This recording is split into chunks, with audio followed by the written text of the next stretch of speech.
Noong unang panahon, sa malayong nayon, ang simbolo ng kakisigan at pagiging matipuno ay ang pagkakaroon ng tato sa kanilang mga balat.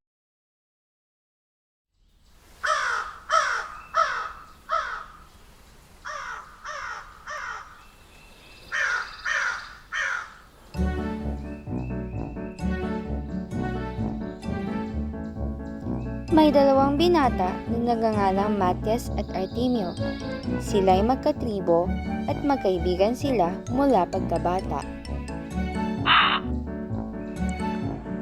Temeo, naiingit ako sa ating mga katribo. Lagi silang pinagkaaguluhan ng mga kababaihan. Pakiramdam ko tuloy na ang pangit-pangit ko dahil hindi man lang nila tayo pinapansin. Totoo ang sinabi mo, Matyas. Ako rin ay nakakaramdam ng ganyan. Sa tingin ko, kailangan na natin maglagay ng tato para maging isang ganap na makisig at matipuno. Kailan mo naman balak simulan ng pagtatato? Bukas na agad.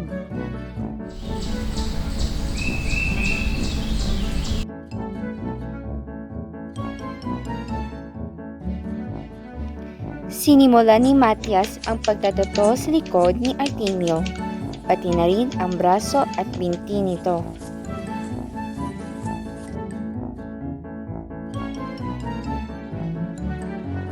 Ngayon, kaibigan ko, napakagwapo mo na. Ako naman ang iyong tatuan. Kumuha ng malalaking piraso ng abo si Artemio mula sa ilalim ng kaldero. At bago pa malaman ni Matias kung ano ang ginagawa ni Artemio, inilagay ito mula sa tuktok ng kanyang ulo, pababa sa kanyang paa. At siya'y naging sobrang maitim at malagkit.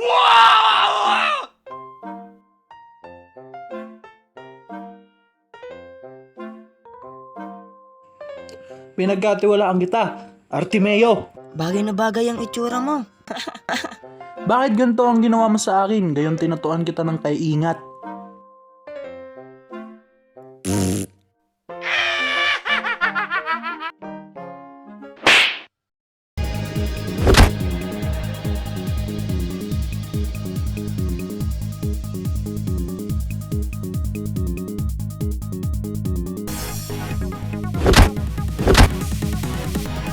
KO!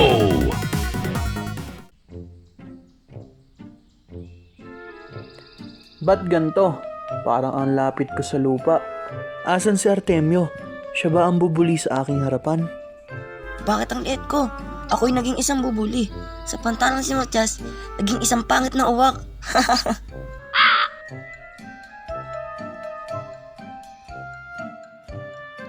Naku po, magiging ulam ako ng isang pangit na uwak kung ako'y hindi makakatakas.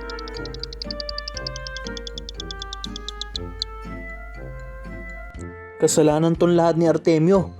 Kung hindi dahil sa kanya ay napakisig ko na.